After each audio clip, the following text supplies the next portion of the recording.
So this is a really good time. This is a special time in the life of the church. We try to do this at least once a year, opportunity for God's people to give testimony of the faithfulness, goodness, mercy, and grace of God in their lives. We have been made in the image of God. That means that there are many things about us that reflect who God is, not perfectly to be sure, but they do. There are also things about us that do not reflect God.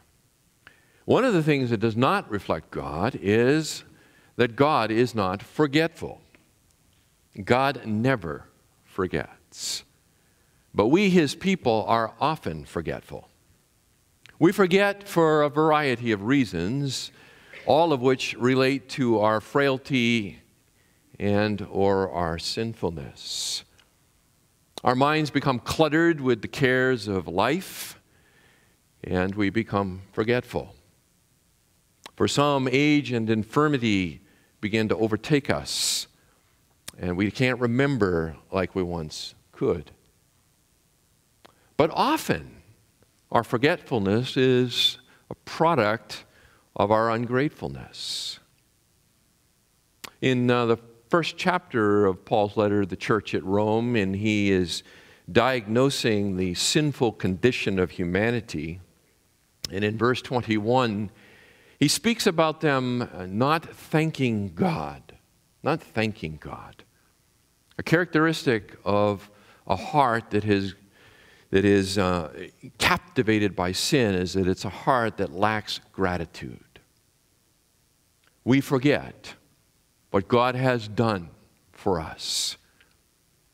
Paul says in Romans 8, if He would not withhold His own Son from you, is there any good thing that He would not give you? The answer is, of course, no.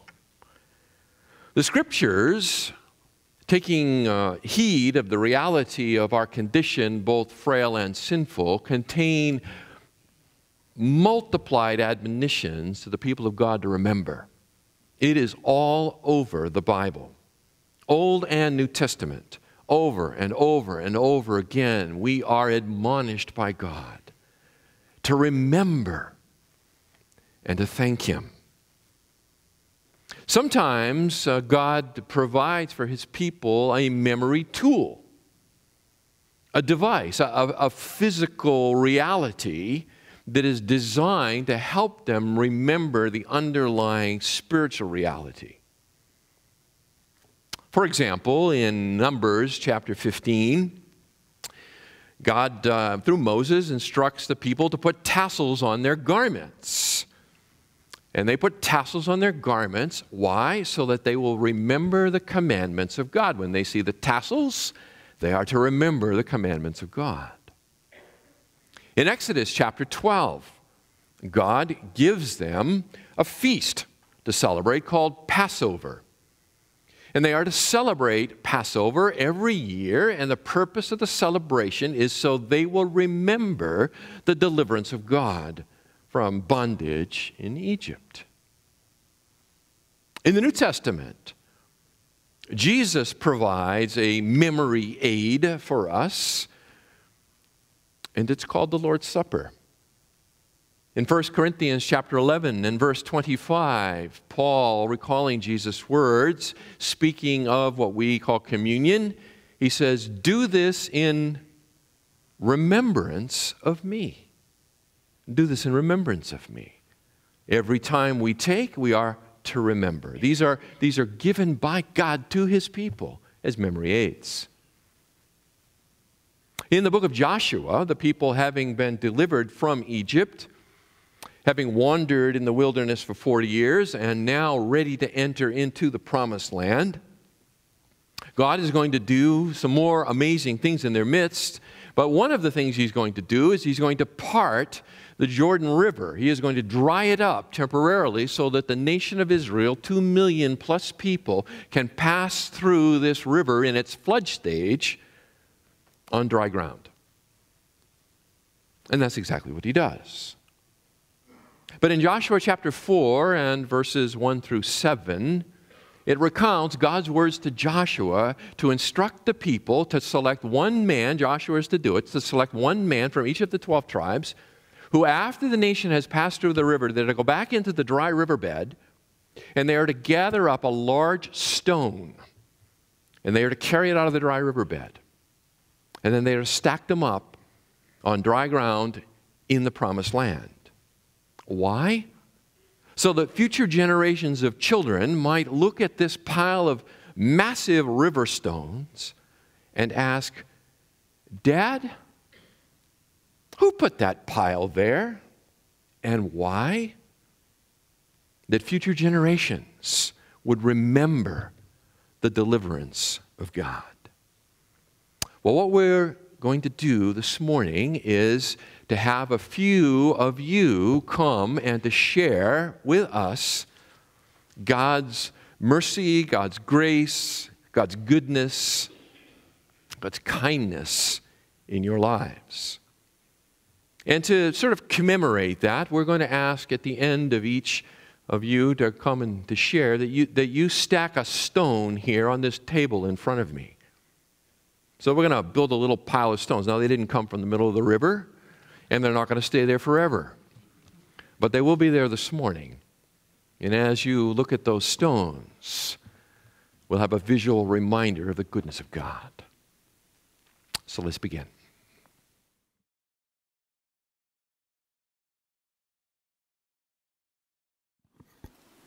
Good morning. My name is Jeremy Valenzuela. Some of you may know me because of my cousin Andy Valenzuela, or others may know me as the guy with the leaf blower and bright orange shoes on Saturday mornings.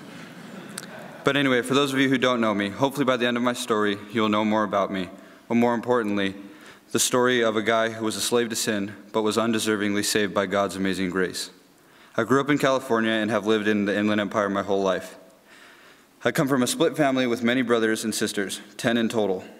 In elementary school, I attended a small Lutheran church in Claremont, which allowed me to learn the basic stories of the Bible and who God was. Ever since I can remember, I knew who God was, and I knew He existed. And apparently He had a son named Jesus, but somehow, at the same time, He was God too. I was a little confused about the whole thing. But one thing I knew to be true was that I definitely did not have a personal relationship with either of them, or didn't even know it was possible. So growing up going to a public school didn't help with that too much. Quickly, I was socialized into living a worldly life. Then as I started high school, my unknown battle with sin didn't get any better. Almost immediately, I wanted to fit in with the cool kids and was willing to act a certain way I knew wasn't right. So it wasn't until my junior year in high school until my cousin Andy preached the gospel to me and brought me to FBC, specifically 128. Immediately, I was welcomed by two guys who were extremely friendly and who eventually turned out to be two of my really good friends today. I started to enjoy going to church and naturally was fascinated by the Word of God and its teachings. After getting comfortable and things started seeming to fall in place, of course the trials had to come. Me and my mom received news that our landlord was going bankrupt and the bank was going to take our house that we were renting. Without the sufficient financial stability to get a new house right away, we had to move in with my aunt in Colton. Things weren't so great over there. There was a constant tension and stress and anger between my mom and my aunt due to the burden of letting a family of 6 live in your house. This eventually caused us to move out after a few weeks and move with another aunt. It wasn't any better over there. One day there was an argument, and once again we were on the street with what it seemed like nowhere to go.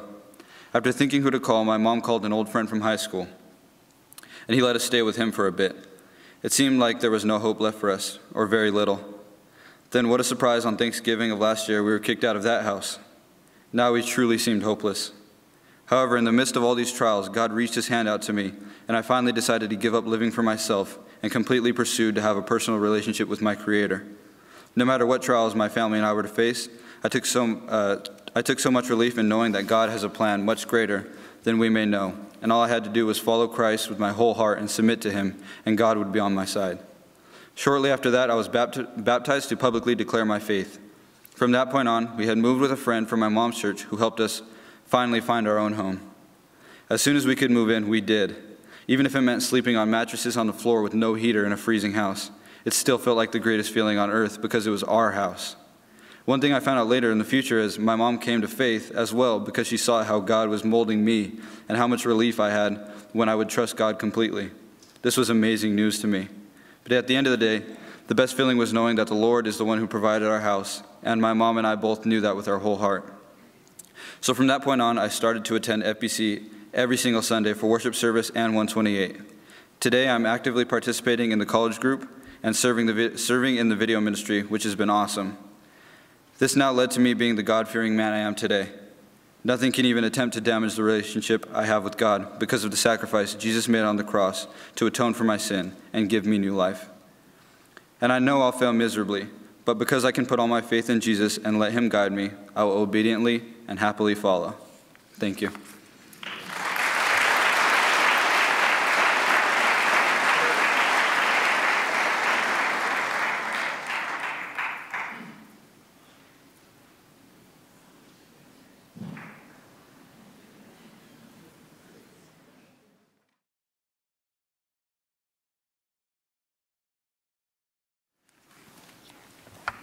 For those that don't know us, this is my wife, Joan, and my name is Preston Smith. We knew each other in high school. I knew who she was from the 6th grade. She didn't know who I was, but I knew who she was. And I admired her personality and her heart. And we were fortunate that we grew up in Christian homes, attended a strong church, Emmanuel Faith Community Church down in Escondido. And through that time, much earlier, she took verses and made those her life verse. Would you like to share? Proverbs 3, 5, and 6. Trust in the Lord with all your heart, and lean not on your own understanding. In all your ways acknowledge him, and he will direct your paths. One of the things that I had admired about Joan is that in that same passage, which is in Proverbs chapter 3, she's not going to share this, so she'll probably turn bright red. But in verse 3 it says, "Do not let kindness and truth leave you. Bind them around your neck. Write them on the tablet of your heart." And I truly believe, not perfectly, but I truly believe she has lived that in her life. And that's frankly one of the things that attracted me to her. Later on in college, we began to date. We got married. I got married in 1971. And we both were involved in, I had accepted Christ. I had made a statement of faith early in life, but then asked the Lord into my heart again one more time, nailed it down between my junior and my senior year. The interesting thing is, little did I know that the minister that attracted me back to the Lord and to accept the Lord as my Savior was her brother, who happened to be a youth minister at the time. So I didn't know that the Foy family was going to have such a big effect in my life. Got through college, got married, did a lot of ministries, she and I both. And then once we got married and we had to relocate because of my job, I got moved to Anaheim, we kind of disappeared serving the Lord. Oh, by the way, the verse that I had chosen was James 2:26. And this is the King James, New King James, "For as the body without the spirit is dead, so faith without works is dead also." I knew I had a responsibility walking with Christ to serve him. However, I have to stand before you and admit that the rock of remembrance is needed because I forgot many times. When we transferred, we hid in a very large church up in Santa Ana. Happened to be the same church that her brother at one time had been ministering at, and that's Calvary Church Santa Ana. And we didn't do anything other than go to church on Sundays at church, never go to Sunday school, never get involved. My job moved me again, and we ended up down in Montclair. We found out that that was too far away. We needed to find another church. And in 1 week, we had been contacted. She had been contacted 3 times. She called Emmanuel Faith Community Church, said, "Hey, we're looking for a church in the Montclair Upland area. Do you have any suggestions?" They did. They said, "Upland Bible Church." For those that haven't been here long enough, that's part of the group that made this church, Upland Bible Church and Foothill Baptist Church, to make Foothill Bible Church. But at that time, it was Upland Bible Church, and the interesting thing was, we drove up there, 3 people, our church, our insurance agent, and the pastor showed up all in 1 week. So we went up there, and we went up mountain, made the turn, drove into the parking lot, and I said, no way. Tiny church, no place to hide. Chicken ranch on the north, grows around the church, a little country church, and I said, no way. And she says, well, we're here, we're going in. And that was, this year will be 39 years. It's been a long time. A lot of things happen in our life. God has been faithful. We haven't necessarily always been faithful, particularly me. And we had a couple of major turning points in our lives. One, we wanted to have children. When we moved, Joan had a miscarriage, and we didn't even know she was expecting. We didn't know if it was a boy or a girl, so we named that child Chris, because it could be either Chris or Christine. That was our first child. We'll get to meet him or her in the future. Couldn't have kids after that. There was a couple that came to be the youth minister. He'd come. His name was Chris Bauer and his wife Lori. She became pregnant. She had a child. They were very busy, and because they were very busy, they needed someone to take care of their son, Andrew. So Andrew had 2 mothers, had Lori and had Joan. 2 sets of family rules, knew how to obey both of them when he was in whichever house he was in. Chris got called to the Northern California, and Lori says, we're not moving. And Chris said, why? And she said, because Joan can't have children. The doctor had told us chances of having kids would be like going out and getting hit in the head by a meteor. So it wasn't looking good. And she said, I'm not going, because if we go, that will kill her. And so Chris says, okay, we'll pray about it. And within 1 month, she was expecting. So Lori says, okay, I guess we're going. We had our first child, Annette, in 1980. We had our second, Tim, in 1982. They have been a great blessing to us. We now have 4 grandkids, and they have been are a great blessing to us.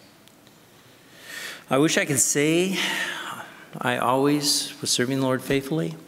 We've had opportunities to teach. I have taught children's, adults, and everything in between, it seems, including high school for a short time with Kim Nakamura at the time and others, and they were a great blessing to me. One thing about being a teacher, you get most of the blessing, and I highly recommend it. But we came to a crossroads. I made a job change. Things weren't working out well, and I was under a lot of stress, and she was homeschooling, and we weren't communicating, and I became a very angry man, very frustrated man. And at that point in time, I wanted to split. Now, that's a problem. I was an elder. Well, not really an elder. We were called deacons, but we functioned as elders. I used to kiddingly say we were decals. And so I was a decal at the time and teaching in class, and I wanted out. And I said, God, I know that's not right. I need you to change that. Would you please fix Joan? And within a month, I had a complete breakdown. I had a nervous breakdown. Side of my face went numb. I had all kinds of panic attacks. For those that you don't know what they are, for me, it was adrenaline hits where you think you're going to quit breathing or you're going to have a heart attack. And it reached a point that I had 30 panic attacks in 10 minutes. And I also had a cranial headache from muscles tightening up that lasted a year. So that was a living hell for me. God says, you want to get this fixed? I have to fix you. And that's exactly what he did. He was faithful.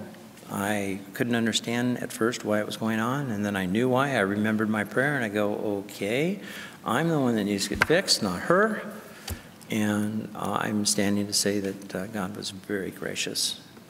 I was told by a stress management counselor, you will have these panic attacks the rest of your life. And that was 24 years ago, and I haven't had one since. So God can heal you if he so chooses. The other thing that was wonderful about this church body is that during that time, I was a DKL, I was teaching an adult Sunday school class, and the wonderful thing was that this church body did not throw me under the bus. The counselor said, whatever you do, don't tell the church body because they will stone you. And I felt that was wrong, so I had to confess it to my Sunday school class. I had to confess it to the elders. That day I thought I was going to die. I remember singing and holding on to the pew, and I thought I was going to pass out. But God did heal me. And the amazing part was the church body did not stone me. They did not throw me under the bus. In fact, they enveloped me and held me up when I needed to be held up. So, time's up. A lot more to share. Won't share it. But I do want to say that God has been faithful to us, with us, even though we've not always been faithful. Has allowed us to grow in the Lord. Has allowed us to watch our children to grow in the Lord, and watch our children have their children. And it's exciting to see how they are introducing Christ to them. And I would like to stand here and say, God is faithful. Amen.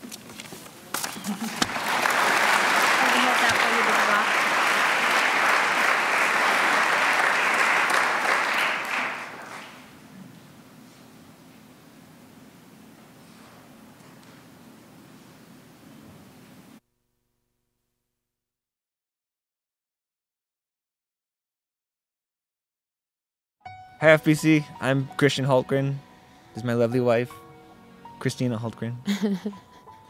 Well, I guess we should recap. For those of you that don't know what happened to us, we had a fire sweep through our property, and it was pretty devastating to our family. Christina and the kids, they actually had to drive through fire to get out of here, and it was an interesting time. We lost a lot in the process. We lost our garage and barn, trucks, tractors, and when it all happened, I was at work, and just a feeling of panic swept over me, and and I just kept asking God to save my family. And I think pretty much what we want to do is thank the family of FBC for what they've done. We've been in the crazy mode of life with young ones, and schedules of keeping schedules, busy schedules, and when the fire hit, pretty much it kind of stopped life in its tracks and just really made us think. So it's those life-changing things that really make you reassess, what am I here for? What are we doing?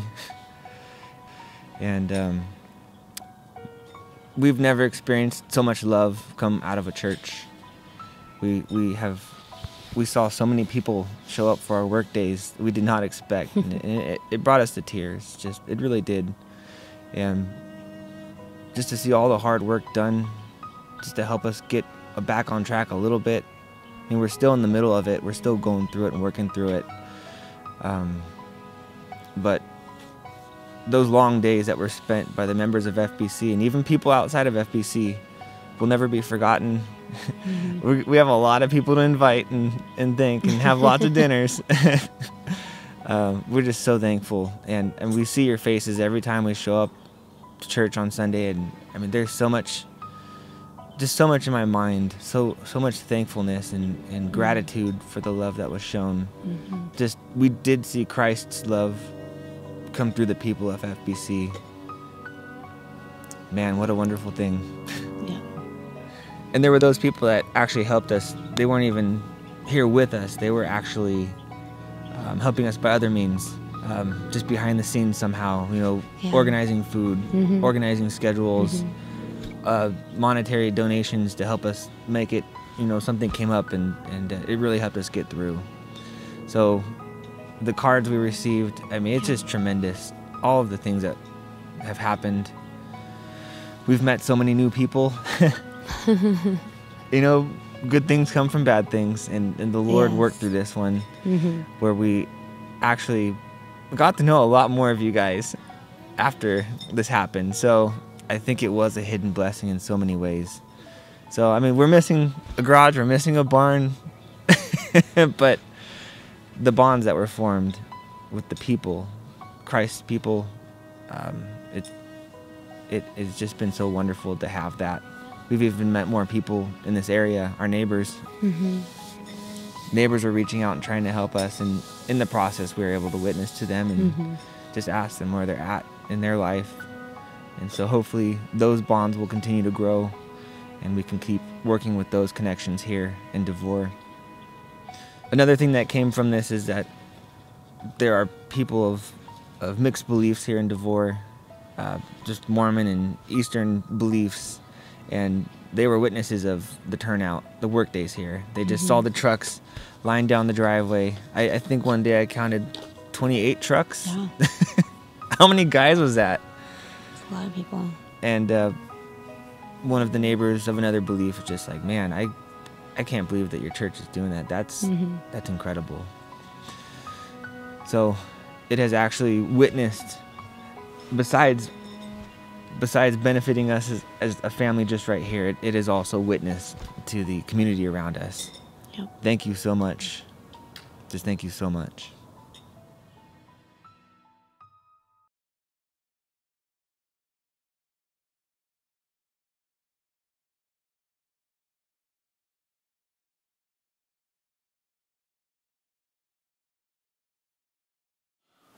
Thanks for letting me following that.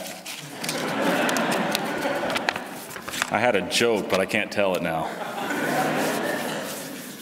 All right, experiencing God's grace in your life, that does sound like a comedy routine almost. It sounds like, lead into a comedy routine. If you've been married for a good bit of time and your wife does not want to divorce you, you might be experiencing God's grace. If your kids still love you and honor you, even if you don't give them an allowance, you might be experiencing God's grace in your life. If the church you've been attending for just a year invites you to speak, you might not want to make stupid jokes. Actually, when Art asked me to speak today, he gave me an idea of what to touch on, and my first thought was, that's boring. There's going to be people up there telling these great stories, and you want me to tell that story? It's going to make me look bad. But this caused me to remember that Paul Tripp, you guys know who Paul Tripp is? Or Ted Tripp? Take a Trip. It was Take a Trip. Anyway, he said that life is lived in the mundane. Life is lived in the mundane. We don't always experience those high things that are happening in our life. We don't always experience those low things happening in our life. Those things that are happening, that it's easy to see God's grace when you look for it. When things are going great, you can see God's grace. When things are going bad, you can see God's grace.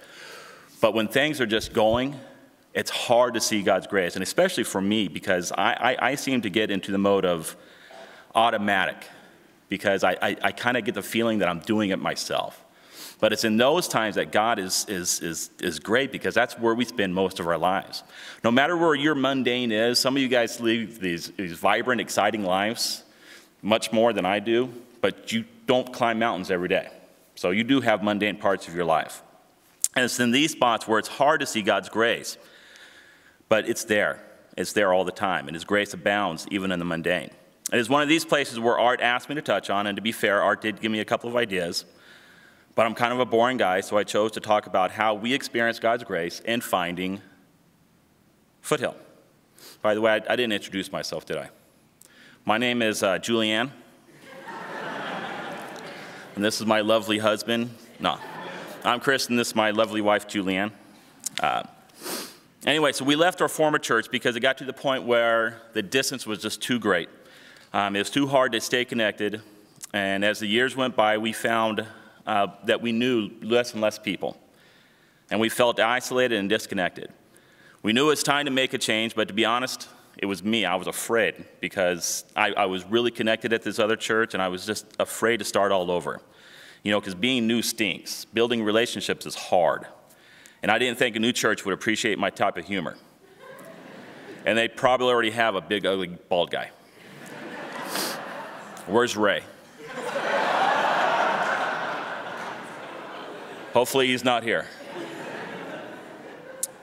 And we knew that Foothill was here, but we hesitated to start looking here because our last couple of years at the old church, we had some painful experiences, and we really believe that going to church shouldn't be a painful experience. So we started looking elsewhere. And quickly we found out that there's a lot of weird churches out there. A lot of churches that just teaches the Bible different.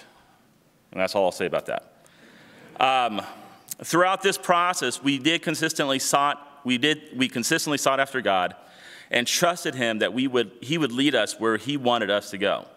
And after about 6 weeks of trekking out these surrounding churches, we made the decision to try Foothill, even if it was just to check it off the list. You know, we weren't sure because, you know, you guys are weird too. I'm just joking. Anyway. Our first Sunday was in September, and it was the day of baptisms. I don't know if you guys remember that day, but you guys must have had like 1,000 baptisms that day. Mind you, this is our first day, okay? And the service lasted long into the afternoon. I mean, probably, I don't know, 10 o'clock at night or something like that. But we didn't get up and leave. Of course, we were in the center aisle, and we were blocked on both sides. But even there, you can see God's work at hand, all right? We knew that there was something different here at this church. And in the year plus since that day, we have greatly experienced God's grace. The way in which we have been welcomed is amazing. Even by the big, ugly, bald guys. It is almost as if we haven't missed a beat. I guess that's a dense reference. I shouldn't have said that. Never mind. I don't want to mention any names, but there are some families out there who are just dear to my heart because of the way that they have treated my family, especially my wife and my daughter, Jazz. They got to the point where they stopped wanting to go to church because of the pain that they were suffering. But these families, especially the ladies in these families, helped them in their adjustment to the church, reaching out in friendship and giving them both opportunities to serve in many ways. Seeing Jazz go off to Johnny and Friends on a couple occasions, it melts my heart just think about it. It's to the point where Jazz actually loves to come to church again. And that just, as a father, that's a great thing. To see my family grow again is a great thing. And it's all because of God's grace leading us to this church. And it's not just Julianne and Jazz, each of us, my daughter Becca and Timmy and my son Timmy, and I've began to build relationships. And there's just many, many more years that I look forward to growing and getting to know you guys and just being a part of this great fellowship. And we have greatly enjoyed the teaching, both in Sunday school and from the pulpit. And I truly believe that without God's grace, none of this would happen. So I want to say thank you very much, Foothill.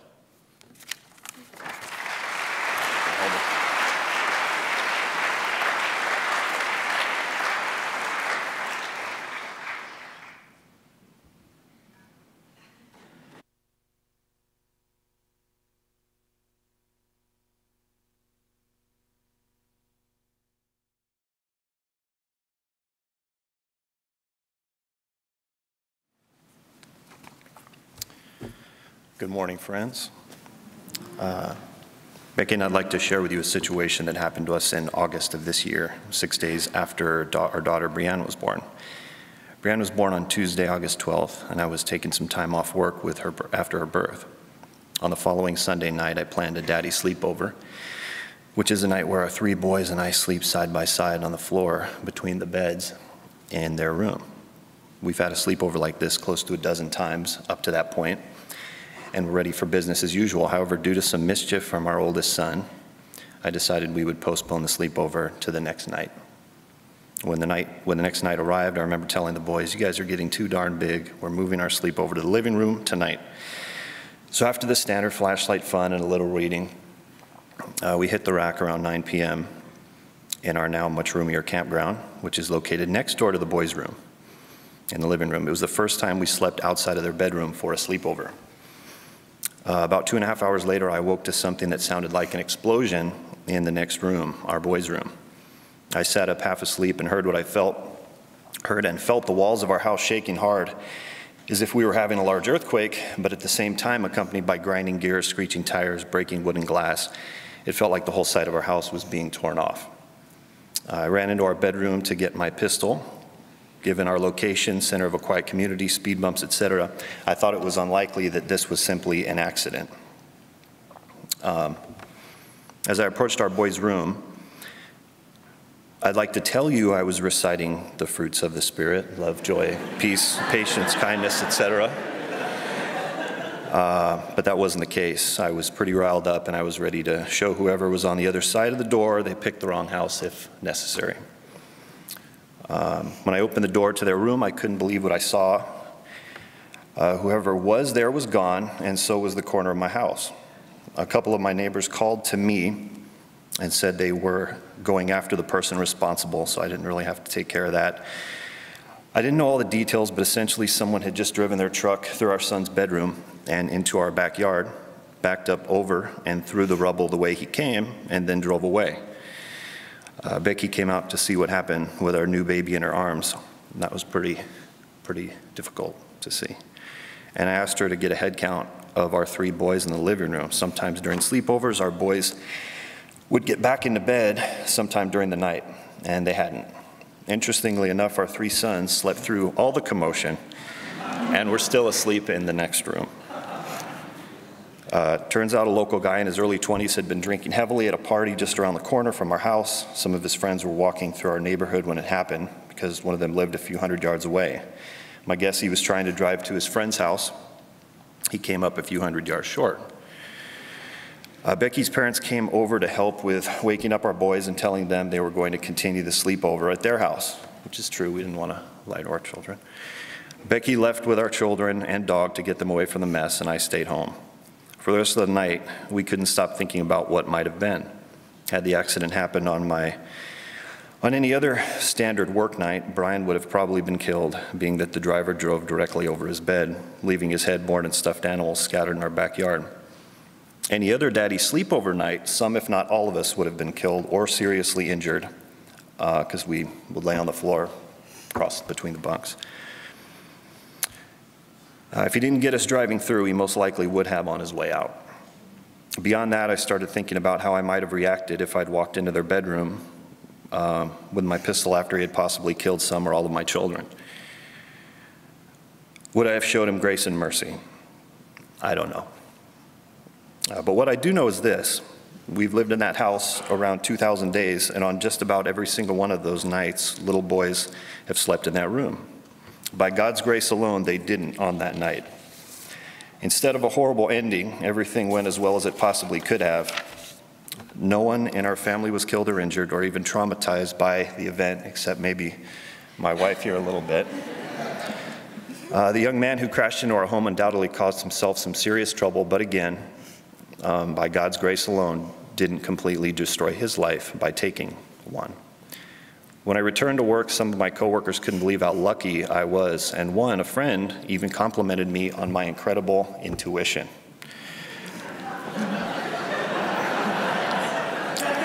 I was forced to lovingly ask him if he had lost his mind.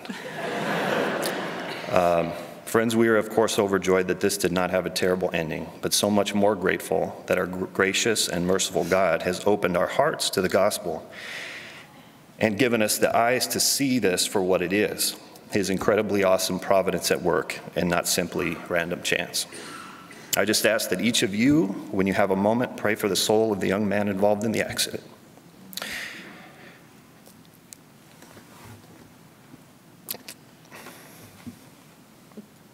That God would open his heart to the gospel, that he too would be given the eyes to see the grace and mercy that was poured out on him that night. Thank you.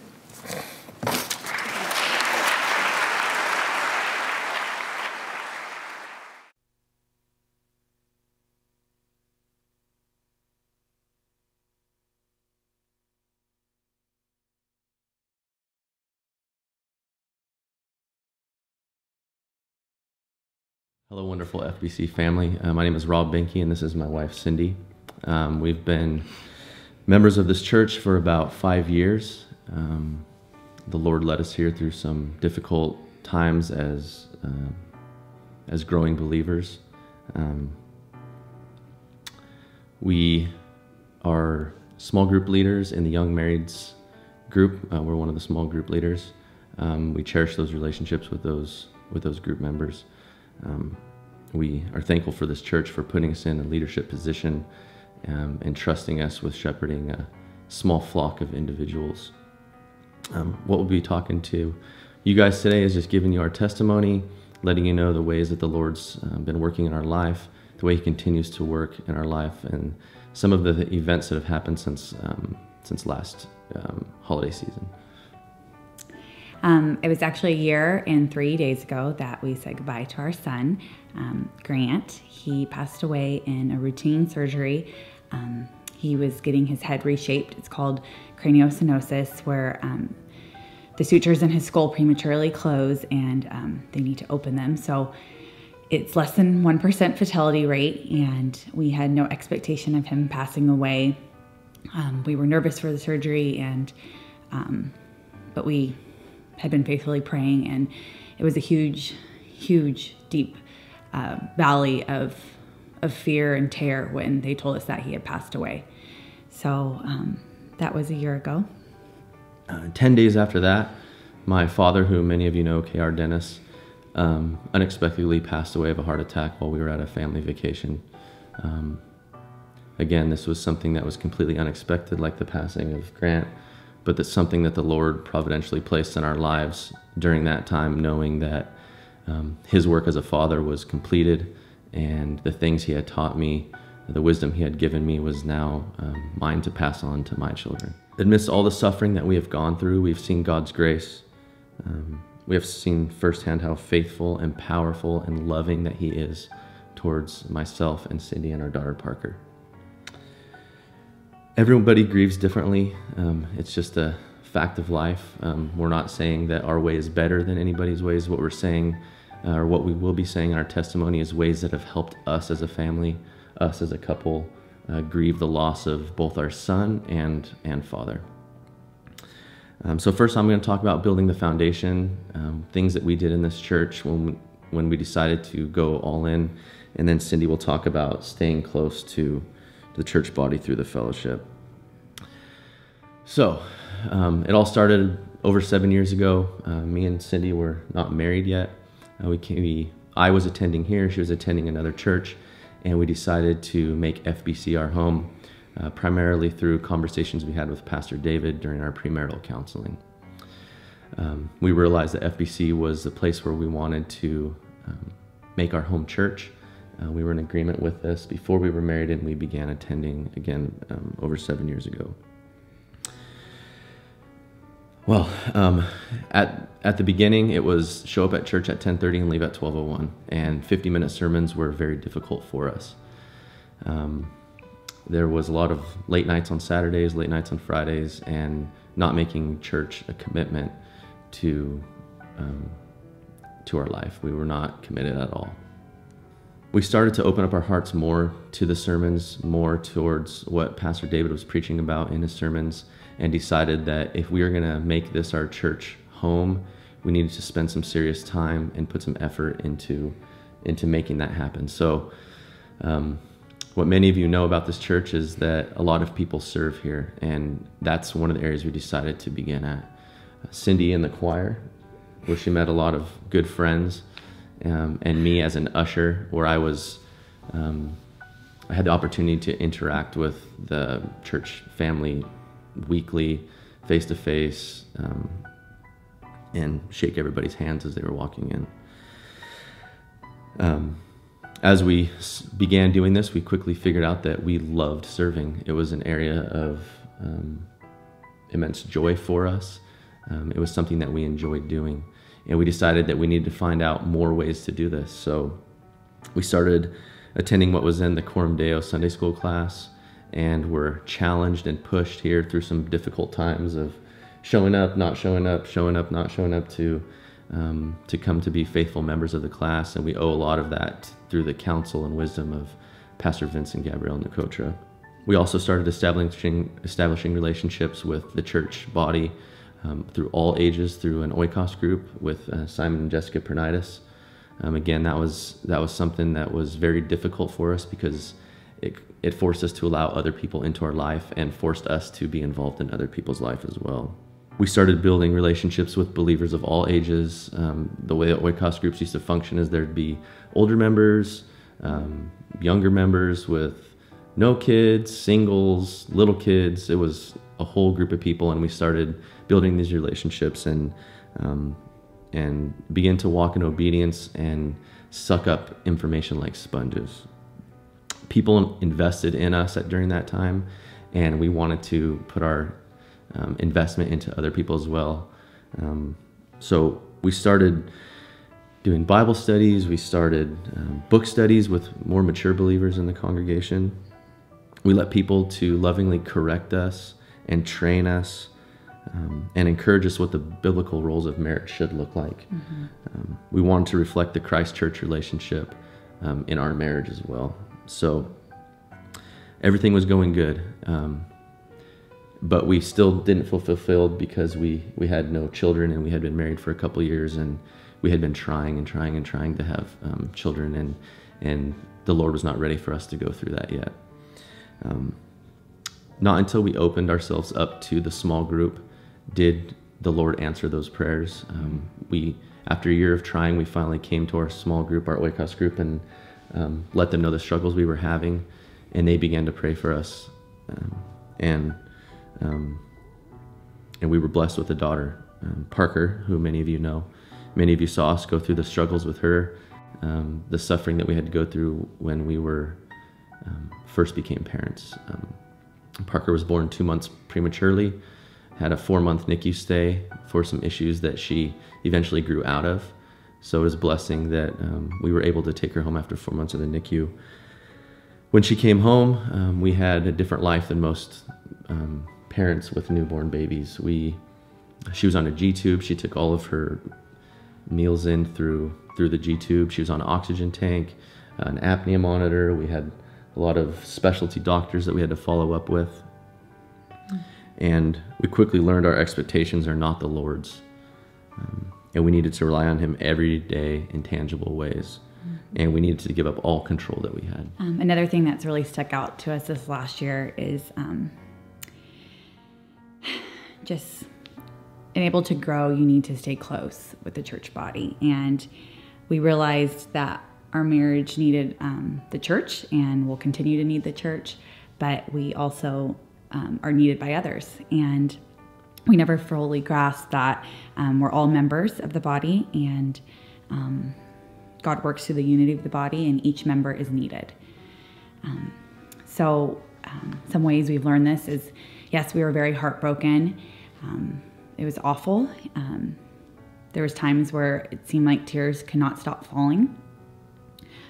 Sometimes, we talked about just crawling in a hole, just us and Parker, and being away from everybody.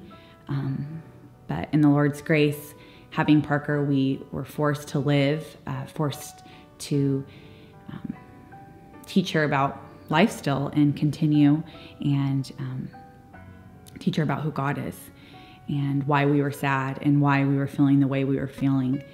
And many other friends and members of the church reached out to us through cards and meals and invites and gifts. And we just quickly realized that when we talked to others about how we were feeling, when we opened up our hearts, it not only helped us, but it was an encouragement to others.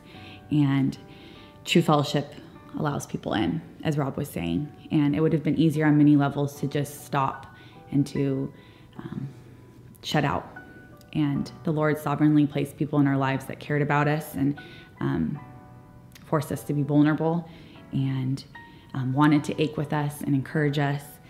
And we could see that God was lovingly working everything for His good, for His purpose. So specifically, something we were encouraged by is our small group. And the first people we interacted with, other than our family and the pastors, was our small group 2 days after he died. And we didn't need to go. We wanted to go, because of the relationships we had made. And we knew that we could cry with them, and they proved to be there in a deeper level than we could have ever asked for. And we knew pulling away from our small group was not an option. And we were given the option to step down for a while, but for us, we made ourselves commit and go every week, because if we knew we pulled away, we would sink into that sorrow, into that pit, and it would be the easiest thing to do. And God's path is never the easiest one. It's the narrow path, and it's hard to make the hard decisions. So instead we shared with not only our small group, but anyone who would let us in, who asked and who cared. And there's so many of you guys that did, and we appreciate it so much, because when we were able to share, when we were struggling with things like contentment, with struggling where God had us, with struggling when anger would creep in, and I specifically wanted someone to blame.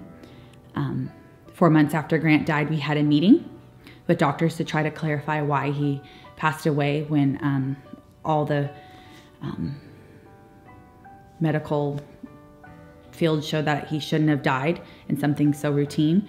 When we didn't get those answers, and we didn't get that closure, new feelings were crept in. And because people followed up with us and asked and cared, we couldn't just delve into this hole. We had to, talk about it. And because we had built our marriage so strongly, even if we weren't on the same page sometimes, we eventually got there, because we were forced to work through communication and prayer, and talking about our feelings, and talking about who God is. So people would continue to encourage us, and kept pointing us back to run to Jesus, and to run to Jesus with all your emotions, whether it's joy or sadness.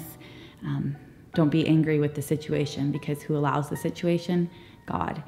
And we have been encouraged back to the basics, basically, of training our thoughts and remembering who God is, and all of his attributes of being loving and faithful and merciful, and a shepherd that cares deeply about his sheep. And it's powerful. So though God could have allowed Grant to live, he chose not to. And what will our response be? The same that it has been, even through the darkest moments. How can we turn our back on the Alpha and the Omega, and who is time, who is everything, and who is our merciful friend and Savior and Redeemer?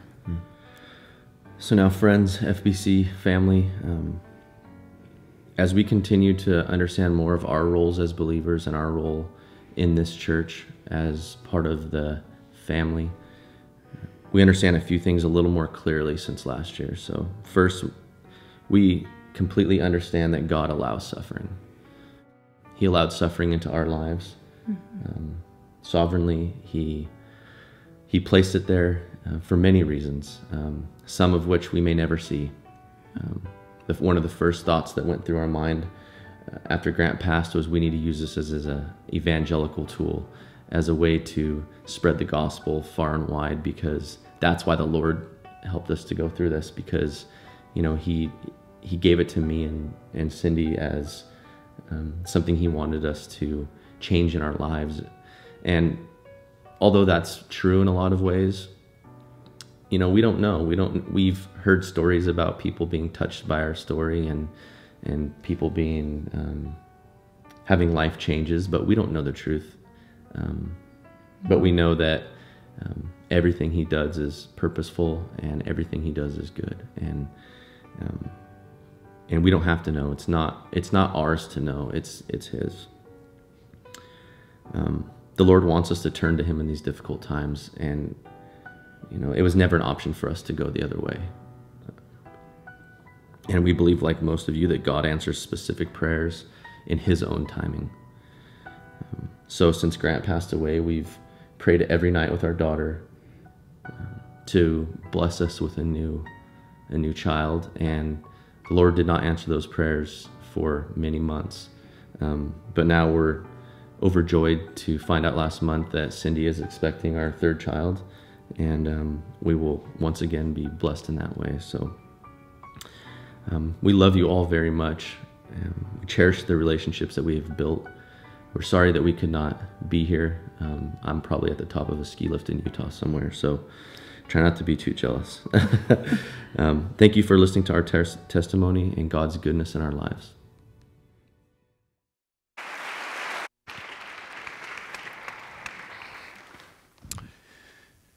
Since they couldn't be here, I'm going to put it on for them.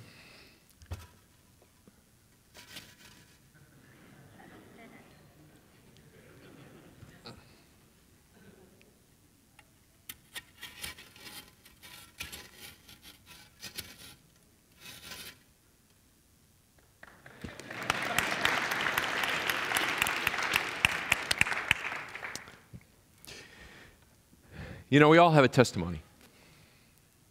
We all have something for which we can be profoundly grateful to our good God for. Some of you are going through some really, really hard stuff. God has not abandoned you. God is with you. God loves you.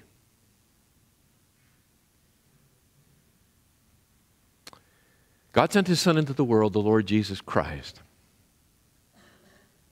that He might resolve the greatest problem of the individual human heart. And that is, how do we become reconciled back to our Creator? God reached out to us. He didn't reach out to Him. He reached out to us. He sent His Son into the world. The Lord Jesus Christ died, the innocent on behalf of the guilty. On the third day, He rose again, conquering sin and death, that we might have life, that we might be restored to God. That great gift is available to any who will receive it by faith. If you do not know the Lord Jesus Christ this morning, I urge you to receive the gift of eternal life. Call out to Christ to save you.